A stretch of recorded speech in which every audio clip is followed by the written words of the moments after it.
تھوڑا سا پیار کرنا شروع کرو. ہمارے اپنے ہیں, ہمارے قریبی ہیں, ہمارے کلاس فیلوز ہیں, ہمارے گھر میں رہنے والے ہیں, گلی محلے والے. کوئی کسی نے کسی کا قتل نہیں کر ڈالا. ہمارے سینوں میں بلا بجا کے بوجھ ہے یار. ہمارے مفت کے جھگڑے ہیں. ہماری بدگمانیاں اتنی زیادہ ہو گئی ہیں کہ کچھ لوگوں کے پاس بیٹھے تو لگتا ہے کوئی بندہ اچھا رہا ہی نہیں یار. زمانے میں کوئی خیر ہی نہیں رہی. وہ مخلوق جس کے بارے میں رب کہتا ہے لَقَدْ خَلَقْنَا الْإِنسَانَ فِي أَحْسَنِ تَقْوِيمٍ, اور وہ امت جس کے بارے میں رب فرماتا ہے كُنتُمْ خَيْرَ أُمَّةٍ. اتنے بڑے اعزاز والے لوگوں کے شکوے اور پھر صحیح العقیدہ لوگوں کے شکوے. تو میرے بھائی تھوڑا سا تو گنجائش پیدا کرے. دو ہی بندے ٹھیک ہے, ایک میں ٹھیک ہوں, ایک جو ہاتھ باندھ کے میری ہاں میں ہاں ملاتا ہے وہ ٹھیک ہے, تیسرا بھی ٹھیک ہوتا ہے بھائی. تھوڑی تیسری کی بھی سنے, اپنی طبیعت سے بوجھ اتارے, اپنے گمان کو اچھا کرے. آپ کو پتہ ہے ڈپریشن اور ٹینشن سب سے زیادہ کب ہوتی ہے, اور یہ مرض غریبوں کا نہیں امیروں کا ہے زیادہ تر. پاکستان میں بڑھتا جا رہا ہے. اپنا ہی بوجھ باز اللہ لوگ اٹھا نہیں پاتے اور خودکشی کرتے ہیں. یہ جان تیری نہیں ہے, یہ اللہ کی امانت ہے. یہ تو اپنی مرضی سے نہ دنیا میں آیا ہے نہ اپنی مرضی سے جا سکتا ہے. اپنی مرضی سے مرے گا تو خودکشی حرام ہے, اور اگر ان کی مرضی سے جائے گا تو شہادت ہے, پھر درجات کی بلندی ہے. ہم کمزور پڑتے جا رہے. کیوں زیادہ ہوتی ہے ڈپریشن ٹینشن؟ آپ کو عرض کروں, ہم بدگمانیاں بڑی پھیلاتے ہیں. ہمیں لوگ اچھے نہیں لگتے, ہماری رائے مثبت نہیں رہتی. ہمیں اپنی مرضی کے حساب سے لوگوں کو ترتیب دینا ہے, اپنی آنکھ سے لوگوں کو دیکھنا ہے, اپنا زاویہ نگاہ ہے, اپنے دائروں میں بند ہے. او بھائی ہم دیکھو نا, میاں بیوی, اگر گھر کے اندر میاں بیوی کا اتفاق نہ ہو تو گھر میں ساری سہولیات بھی ہو تو گزارا کرنا مشکل ہے. لیکن یہ بدگمانیاں کون پیدا کرتا ہے؟ اپنے قریبی لوگ پیدا کرتے ہیں. ویکھو منڈا تھکے آیا, پانی نہیں سو دیتا انہوں. بھائی اتنی سی بات ہے, آپ نے ہلکی سی بات ہی کی تھی, بالکل کوئی سخت بات نہیں. لیکن وہ خامد تو سوچنے لگ جاتا ہے واقعی بات تو ٹھیک ہے, اس نے تو پانی نہیں پوچھا. آپ چلے گئے اپنے کمرے میں, آپ کا وہ ساری رات انہوں نے لڑ کے جھگڑا کر کے گزار دی. اور میاں بیوی کے جھگڑے کا سب سے زیادہ نقصان ان کی اولاد کو اٹھانا پڑتا ہے. میں نے تڑپتے بچے دیکھے ہیں کہ ابا لڑتا ہے, روتی بیٹیاں دیکھی ہیں کہ جوان بچیوں کے ہوتے ہوئے بھی باپ اپنی بیوی کے منہ پہ تھپڑ مارتا ہے. کیوں ہوتا ہے؟ بدگمانیوں کو عروج ہے, غلط فہمیاں پال کے جما لیتے. اچھا گمان, اچھی سوچ, اور وہ آپ کے تزکیہ نفس کی سوچ کو مضبوط کرے گی. مسلم شریف میں لفظ ہے, حضور نے فرمایا اچھا سوچا کرو, اچھا سوچنا بھی عبادت ہے. تم گمان اچھا رکھو, اچھا گمان. آپ دیکھیں نبی پاک علیہ السلام کا طریقہ کیا ہے سوچنے کا.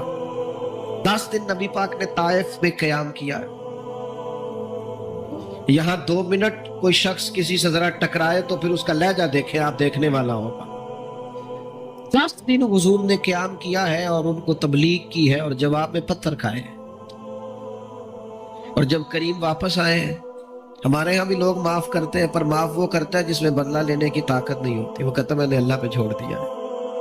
اور جس کے پاس طاقت ہوتی ہے وہ پھر اینٹ کا جواب پتھر سے دیتا ہے. جب واپس آئے, 7 غلام نے عرض کی یا رسول اللہ انہوں نے تو حد کر دی. عرب کی جو روایتی مہمان نوازی تھی وہ بھی نہیں کی, جو مزاج تھا اخلاقیات کا وہ بھی بھول گئے. دین قبول کرنا, کرے دعا یہ تباہ ہو جائے. یہ میں تقریر کر رہا ہوں, آپ سن رہے ہیں, لیکن ایک ہمت کرو نا, اپنی ذاتی دشمن کے لیے ایک دعا کر کے تو دیکھو بھلا.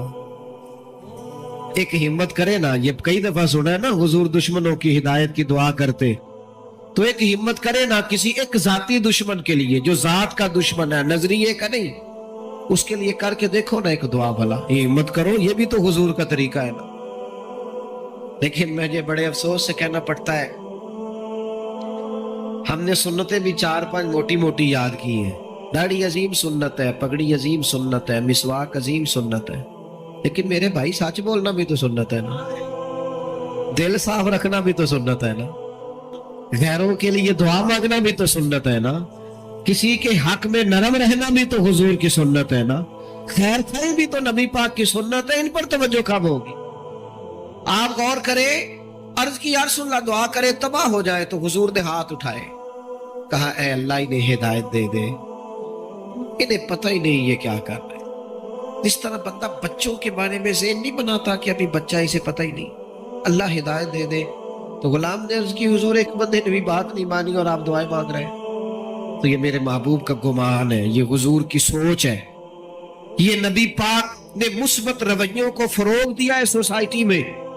کریم فرمانے لگے یہ نہیں نہ مانتے تو میں پھر بھی ان کی ہلاکت کی دعا نہیں کروں گا، اس لیے کہ اگر یہ نہیں مانتے تو مجھے امید ہے ان کی آنے والی نسلیں مان جائیں گی. ان کی نسلوں کے بارے میں خوشگمانی، ان کی نسلوں کے بارے میں.